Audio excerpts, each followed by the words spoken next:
ठाकुर जी बोले हमारे पिताजी पे मत जाओ। तो बोली अच्छा बहन पे चले जाएं। और तो ये तो होता ही है, जब ब्याह करके जाते हैं तो गाड़ी दे जाती है। बहन सुभद्रा आपकी गई अर्जुन सिंह भाग। बोले हमारी बहन से भी कुछ नहीं बोलोगे? तो बोले किस पे जाएं? आप एक नाम बोल दो, हम उसी पे कुछ ना कुछ बता देती हैं। सब एंटिक हैं आपके परिवार में। तो ठाकुर जी तो कुछ बोले नहीं। तब एक बोली कि चलो एक काम करो, इनके पिताजी को छोड़ो, माताजी को छोड़ो, बहन को छोड़ो, बुआ को पकड़ो। कुंती बुआ आपकी रे लाला, जनो करण बिन ब्याह। बिना ब्याह के कर्ण हुआ था उनके। अब तो सब हंसे सो हंसे। ठाकुर जी बोले देखो हमारे परिवार पर जाओ ही मत आप। हाँ लाला ठीक है, अब हम अपनी गाड़ी विश्राम कर रही हैं, एक अंतिम प्रश्न कर लें? बोले करो। गोरे वसुदेव देव की रे लाला, तुम कारे कहाँ जाए? लाला गोरे वसुदेव देव की रे लाला। नहीं नहीं नहीं, बीच में एक बात और कह दी। बोले क्या? गोरे वसुदेव देव की रे लाला, गोरे हैं बलराम। बलराम जी भी गोरे हैं, देवकी मैया भी गोरी हैं, और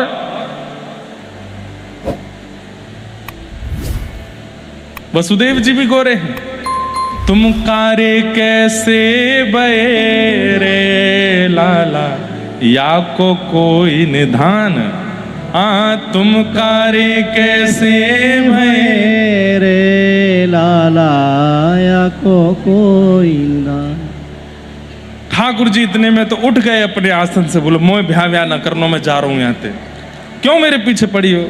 सब गोपी बोली हिल मिल गारी दे रही रे लाला, बरसाने की नार।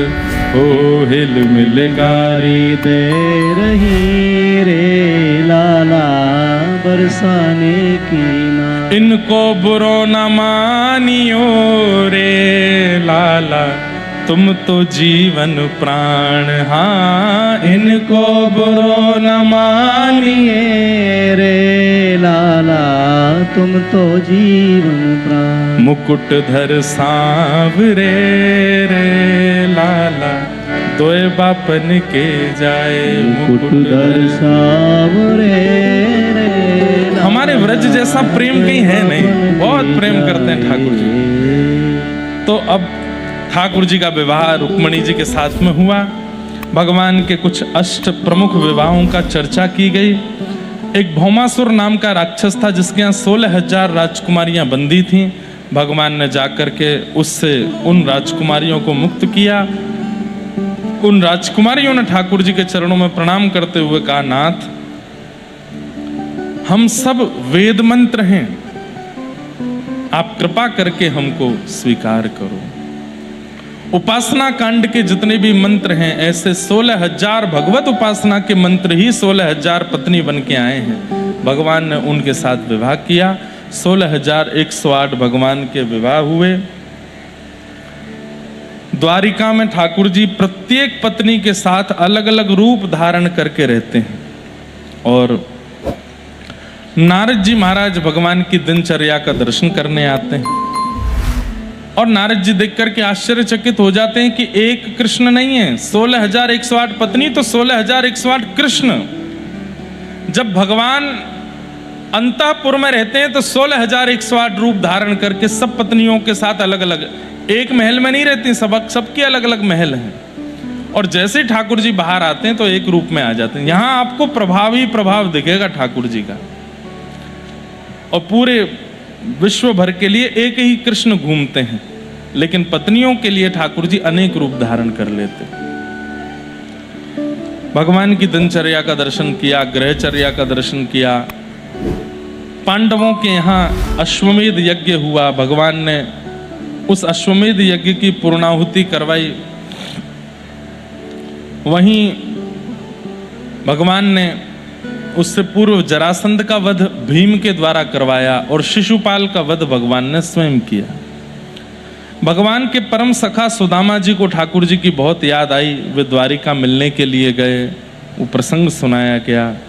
सुदामा जी महाराज ने जाके ठाकुर जी का मंगल में दर्शन किया और ठाकुर जी से कुछ नहीं मांगा।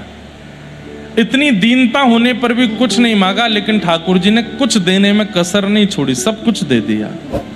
इसलिए हमारे आचार्य जन कहते हैं तुच्छ कुछ सब कुछ। ठाकुर जी से कुछ मांगोगे तो तुच्छ मिलेगा, तुच्छ। ठाकुर जी की सेवा करोगे तो कुछ मिलेगा।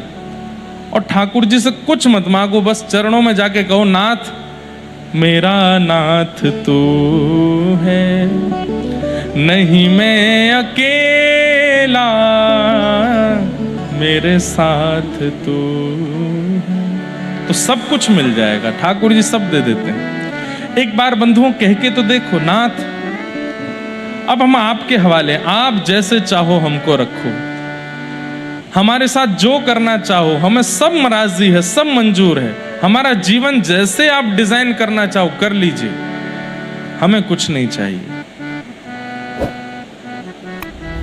अपने जीवन की स्क्रिप्ट आप स्वयं लिख रहे हो। बंधुओं, मूवी का स्क्रिप्ट राइटर वो होना चाहिए जिसको आदि से अंत तक सब पता हो कि मूवी कहां से शुरू होगी, कहां विश्राम होगी। लेकिन एक्टर जिसको एक्टिंग करनी है उसको पता ही नहीं है कि अंत कहां होगा, वो कैसे अपनी मूवी लिख सकता है? हम आप सब लोगों को अपने अंत का पता नहीं है, तो अपने आप अपने जीवन का निर्माण कैसे कर सकते हैं? ठाकुर जी पर छोड़ो। आप केवल मन बुद्धि, हाथ पैर आंख नाक मुख, अपनी समस्त इंद्रियों से जीवन में जीते रहिए, कर्म करते रहिए। बाकी जो मिलेगा, जो छूटेगा, जो आना है, जो छूटना है, सब ठाकुर जी के हवाले। आपको जो अच्छा लगे आप करो, मैं राजी हूं। चाहे खाक कर दीजिए, चाहे करोड़पति बना दीजिए, आपकी इच्छा है, मैं आपसे कुछ नहीं कहूंगा।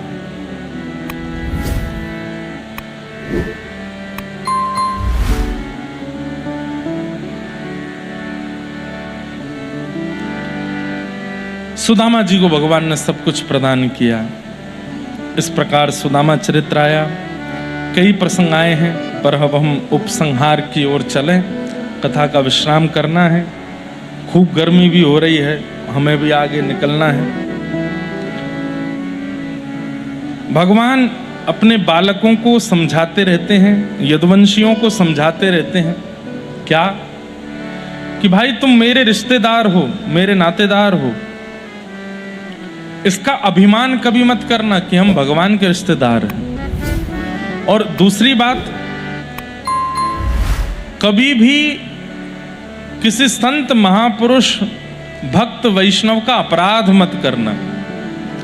मेरे रिश्तेदार होते हुए, मेरे परिवार के जन होते हुए भी संत ऋषि हरिजन हरि भक्तों का अगर तुमने अपमान किया तो मैं भगवान होके भी तुमको नहीं बचाऊंगा। लेकिन बंधुओं, कई बार क्या होता है कि बिना परिश्रम के जब हमको बहुत उपलब्धि मिल जाती है ना, तो हम उसके प्रति ज्यादा भाव नहीं रखते। बहुत बड़ी कृपा है कि हम ठाकुर जी से थोड़े दूर ही हैं। बहुत समीप हो जाएंगे ना तो हम ठाकुर जी का भी वह भाव, वह स्वरूप समझ नहीं पाएंगे। यदुवंशी बोले भगवान तो ऐसे ही बोलते रहते हैं, कुछ नहीं होता।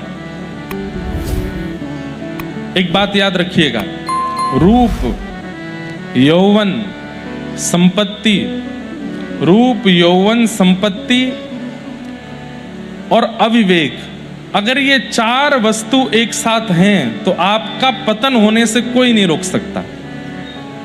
कौन कौन से? सबसे पहला रूप, सुंदरता। दूसरा यौवन, युवावस्था। तीसरा संपत्ति। और चौथा एक भूल गया मैं, बहुत सम्मान, युवावस्था में ही बहुत सम्मान। और पांचवा अविवेक। अविवेक मतलब सत्संग ना मिलना। अगर ये पंच क्रिया आपके साथ हो गई तो आपका पतन निश्चित हो जाएगा।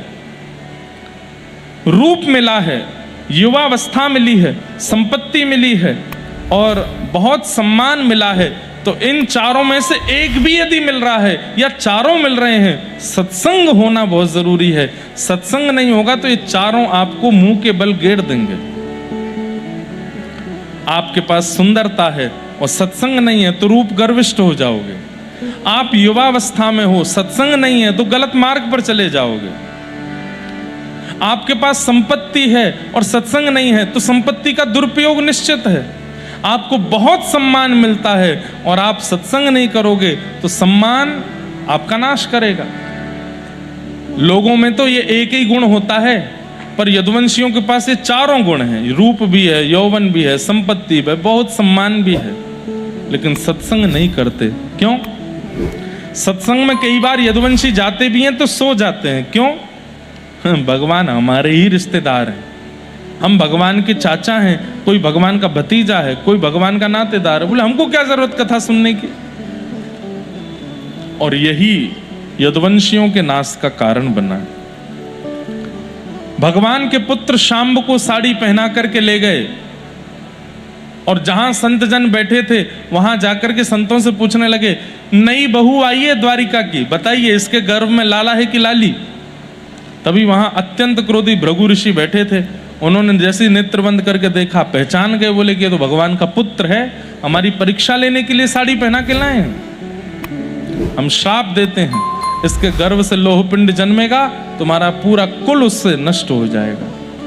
साड़ी हटा करके देखी तो पेट पर एक लोहे का पिंड रखा था, उसको घिस करके समुद्र में फिकवा दिया, लेकिन वो एरका नाम की घास बन गया। एक दिन यदुवंशियों में किसी बात पर विवाद हुआ, लड़ते झगड़ते इतनी बात ज्यादा बढ़ गई कि लड़ते लड़ते जैसे समुद्र तट पर आए, आपस में लड़ झगड़ करके एर का घास, विषैली घास एक दूसरे पर फेंक दी और सब मर गए, सब खत्म हो गए। भगवान कृष्ण अपने पूरे वंश का नाश देख रहे थे और दाऊ दादा से बोलते हैं, दाऊ दादा देखो पूरे यदुवंश का नाश का कारण कौन बना? मेरा ही बेटा शांब। मैं परमात्मा होते हुए भी गैर सत्संगियों का साथ नहीं दे सकता, इसलिए सत्संग करो, हरि भजन करो, हरि जनों का संग करो, संतों का कभी अपराध मत करना, ठाकुर जी क्षमा नहीं करेंगे नहीं तो। दाऊ दादा बोले, लाला अब मुंह को लगे तेरी इच्छा है लीला विश्राम की, मैं जाऊं? बोले आप जाओ। और श्री दाऊ दादा शेष नाग का रूप धारण करके क्षीर सागर में प्रविष्ट हो गए। बोलो बलराम जी महाराज की। भगवान प्रभास क्षेत्र में चले गए, जिसे सोमनाथ कहते हैं ना आजकल, वहां ठाकुर जी गए और जाकर के एक वृक्ष के नीचे बैठे थे। तभी एक बेलिया ने भगवान के चरण देखे, उसको लगा कोई हिरण है, उसने बाण चला दिया और बाण जाकर के भगवान के श्री चरणों में लगा। आकर के जब उसने देखा तो बहुत रोया, नाथ ये मैंने क्या किया? ठाकुर जी बोले तुम्हारी गलती नहीं है, सब मेरी इच्छा से हो रहा है।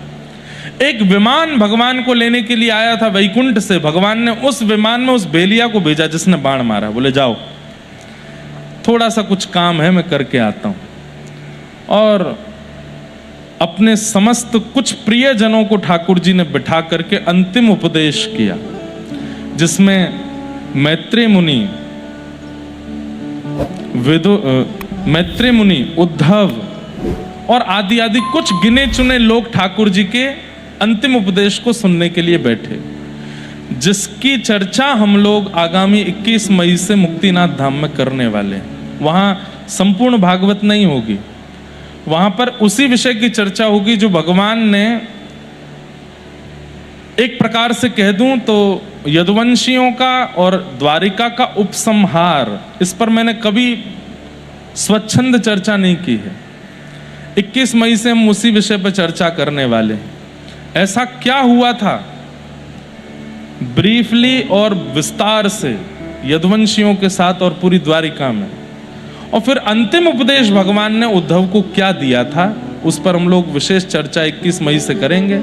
मुक्तिनाथ आने वाले लोग वहीं सुनेंगे, बाकी के लोग ऑनलाइन लाइव सुनिएगा। लेकिन दो बातें नवयोगेश्वर संवाद की कहते हुए हम लोग कथा को विश्राम करेंगे। भगवान ने कहा कि मेरे भक्तों को 2 लक्षण होने चाहिए। कौन कौन से? पहला लक्षण, कायेन वाचा मनसेन्द्रियैर्वा बुद्ध्यात्मना भानुषित स्वभावात् करोमि यत् यत् सकलं परस्मै नारायणायेति समर्पयेतत्। अपने शरीर से, मन से, बुद्धि से, आंख से, नाक से, जीव से, कान से, हाथों से जो कुछ भी अच्छा करते हो, जो कुछ भी पुण्य कर्म करते हो, उसका फल अपने पास मत रखा कीजिए। अच्छा करने के तुरंत बाद हाथ में जल लेकर के नारायणायेति समर्पयामि, ठाकुर जी के श्री चरणों में उसका विसर्जन कर दिया करो। कायेन वाचा मनसेन्द्रियैर्वा बुद्ध्यात्मना भानुषित स्वभावात् करोमि यत् यत् सकलं परस्मै नारायणायेति समर्पयेतत्। अब इसके पीछे आप पूछोगे महाराज जी कारण? भाई बालक यदि कमा कमा करके अपनी माँ को इकट्ठा करके देता जाएगा ना, अच्छा है। अगर अपने पास रखेगा तो खर्च कर देगा, तुरंत खर्च कर देगा। लेकिन माँ के पास जमा करता रहेगा तो जरूरत पड़ने पर, जब उसके पास नहीं होगा, रोता हुआ माँ के पास, क्या करूं मेरे को बहुत जरूरत पड़े, तो माँ बोलेगी तेने मुझको जमा करवाए थे, वो इकट्ठे होते होते 10 लाख हो गए, ले ले। जरूरत पड़ने पर काम आ जाता है। ऐसे ब्याह के बाद कमा कमा के पत्नी को इकट्ठा करवाते रहो, पत्नी को देते रहो, जरूरत पड़ने पर काम आ जाएगा। ठीक वैसे ही कमा कमा करके बैंक में रखते रहो, कभी जरूरत पड़ेगी तो वहां से निकाल दोगे। ऐसे ही हमने जीवन भर पुण्य कमाए, लेकिन उस पुण्य को हम इकट्ठा नहीं करते, अपने पास रखते हैं, तो वो पुण्य बहुत जल्दी खत्म हो जाता है। जैसे अभी आप गंगा स्नान करके आए हरिद्वार से, और जैसे ही उल्लासनगर आए तो किसी ने आपकी प्रशंसा कर दी, अरे भैया तुम तो बहुत बढ़िया आदमी हो। गंगा में स्नान करने का जो पुण्य था, प्रशंसा करवाते ही खत्म हो गया। बद्रीनाथ, मुक्तिनाथ, जगन्नाथ, द्वारिकानाथ सब जगह दर्शन करके आए, उसका कुछ पुण्य मिला। अब उल्लासनगर आते ही आपको खूब संपत्ति मिल गई, यश मिल गया, वैभव मिल गया। ये यश, वैभव, संपत्ति, नाम, ऐश्वर्य किससे मिलता है? पुण्य से ही तो मिलता है। तुरंत आपका पुण्य खत्म हो गया। क्या करो? कहीं भी कुछ अच्छा करने के बाद बस एक बूंद जल हाथ में लो, नारायणायेति समर्पयामि, मैं ठाकुर जी को अर्पित करता हूं। उससे क्या होगा? आपके कर्मों से मिलने वाला सुख ही आपको मिलेगा। पुण्यों से मिलने वाला जो भी पुण्य कर्म है वो एक जगह इकट्ठा हो जाएगा। इसका फल क्या मिलता है कि जब हमारी अंतिम श्वास आती है तो यमलोक से यमराज हमको लेने आते हैं, और यमराज जी आके कहते हैं भैया चलो यमलोक चलो। उसी समय आप याद करोगे, हे मेरे नाथ, मैंने जितना भी पुण्य आपके चरणों में इकट्ठा किया उसका क्या फल मुझे मिलेगा, अब मुझे दे दो, अब मेरा अंतिम समय है। तो ठाकुर जी क्या करते हैं, यमराज के पास में तुरंत आपके सारे पुण्य जो आपने ठाकुर जी के पास जमा कराए थे सब यमराज के पास भेज देते हैं। बोले इन सब पुण्यों के प्रभाव से इसको नरक नहीं लेके जा सकते, इसको मेरे धाम भेजो, इसको मेरे चरणों में भेजो, और ठाकुर जी के चरणों की प्राप्ति हो जाती है। कितना सिंपल फॉर्मूला है, लेकिन लोग याद नहीं रखते। सबका पुण्य हमको चाहिए।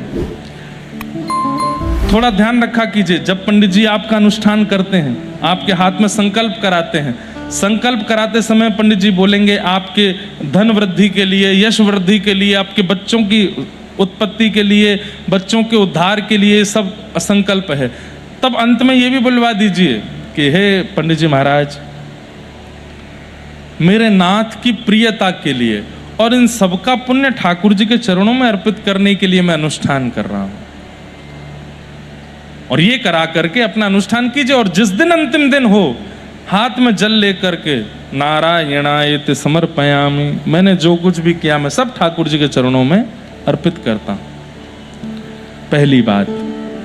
और दूसरी बात भगवान कहते हैं, खम्बायु यज्ञिम सलिलम महिम च ज्योतिम से सत्वानि दृशो द्रुमादीन सरित समुद्रांश हरे शरीरम यत्किंच भूतम प्रणमेत अनन्यम। आंखों के आगे दिखने वाली लगभग वस्तुओं में मेरा अनुभव किया करो। सब मैं हूं, पंडाल भी मैं हूं, वृक्ष भी मैं हूं, माइक भी मैं हूं, ये भी मैं हूं, वो भी मैं हूं। आप कहो महाराज जी नहीं होता, ये नहीं बन पाता। सब में ठाकुर जी नहीं दिखते। ठाकुर जी कहते हैं प्रयास करो, सब में मुझे देखो, और मुझे नहीं देख सकते तो कम से कम सब में अवगुण मत देखो। सब में गुण देखो। मेरा दर्शन नहीं कर सकते कोई बात नहीं, पर अवगुण मत देखो, सब में गुण का दर्शन करो। इस प्रकार भगवान कहते हैं जो व्यक्ति जीवन जीता है मेरी प्राप्ति बहुत शीघ्रता से उसको हो जाती है। आदि आदि प्रसंगों पर भगवान ने प्रकाश डाला। ठाकुर जी अपना अंतिम उपदेश करके, उद्धव ने कहा कि नाथ आपकी याद आएगी तो हम कहाँ जाएंगे। ठाकुर जी बोले मेरी ओर देखो उद्धव, और दिव्य तेज धारण करके ठाकुर जी ज्योति रूप में आकाश में प्रकट हो गए और 7 बार आकाश में भ्रमण करते हुए तिरोधाय प्रविष्टोयम श्रीमद् भागवतार्णवम, ठाकुर जी श्रीमद् भागवत में व्यवस्थित हो गए, अवस्थित हो गए।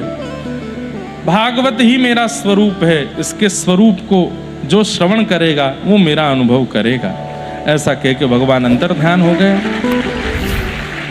बंधुओं, ठाकुर जी हमारी आपकी तरह नहीं जाते, इसका थोड़ा खंडन किया कीजिए।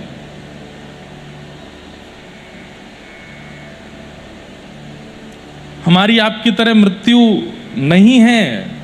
ठाकुर जी अंतर ध्यान होते हैं, अदृश्य हो जाते हैं, पर कई लोग उनको हमारी आपकी तरह चिता पे जला दिया, हृदय रह गया और वो फिर जगन्नाथ जी में जाके लग गया। नहीं, ये नहीं है।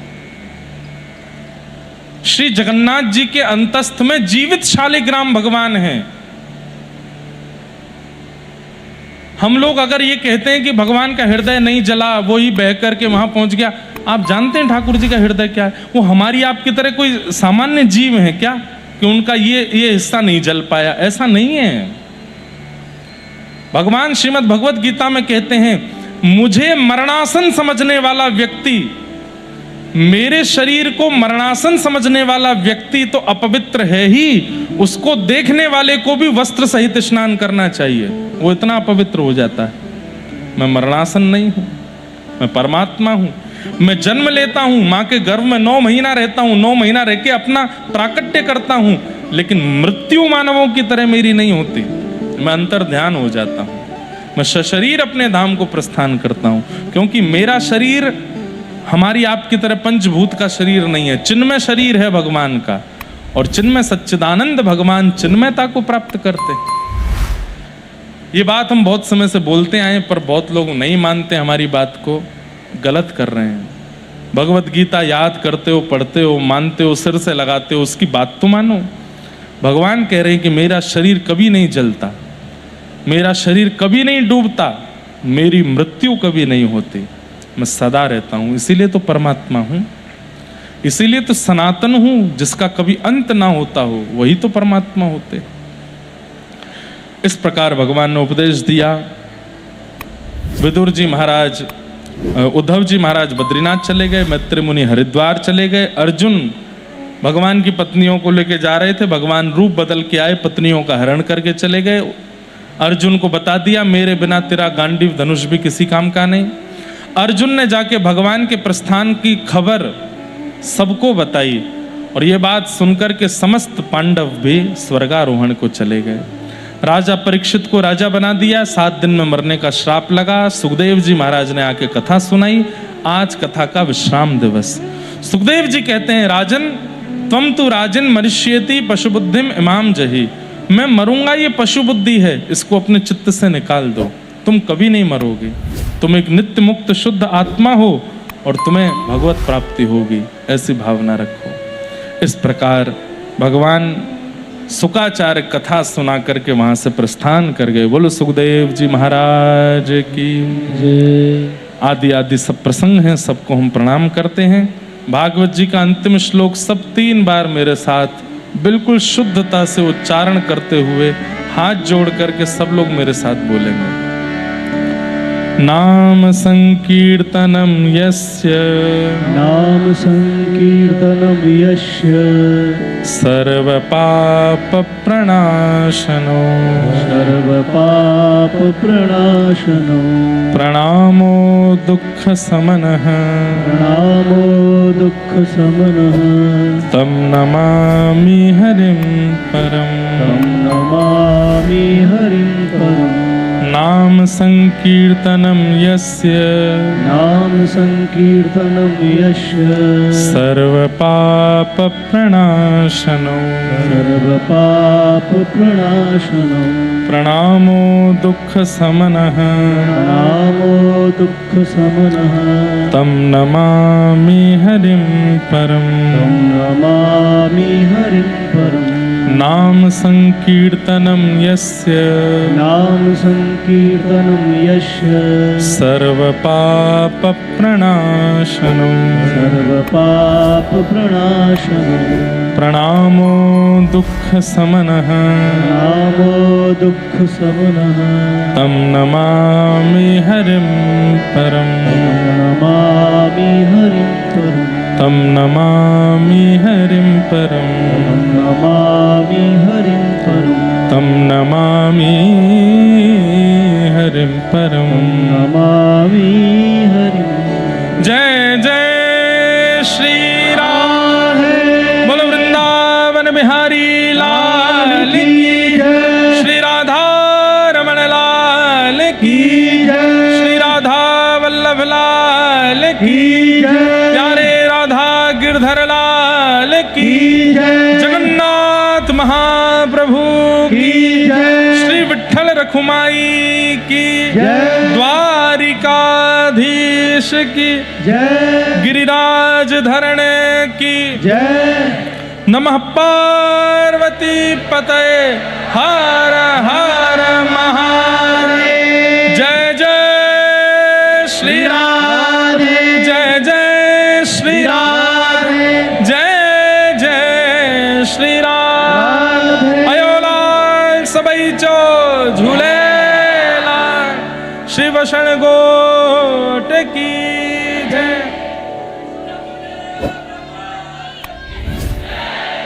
पूछरी के लौठा की हो प्यारे क्या बात है बंसी वारे जिन भगवान का नाम संकीर्तन इस कलिकाल में समस्त प्रकार के पापों को दूर करता है ऐसे प्रभु के पावन नाम को हम बारंबार प्रणाम करते हैं बारंबार वंदन करते हैं।